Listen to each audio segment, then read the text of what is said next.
In front of me is Samsung Galaxy M56 and today I would like to show you how you can open apps in split screen view.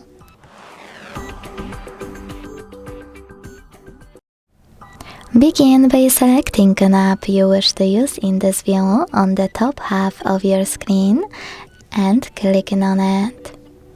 Now open it in the background.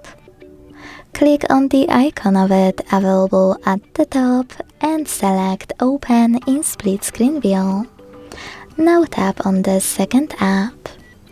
As you can see now, I can use both at once.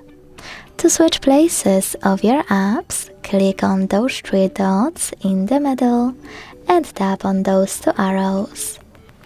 If you want to exit this mode, just go back into background apps and swipe both in the background.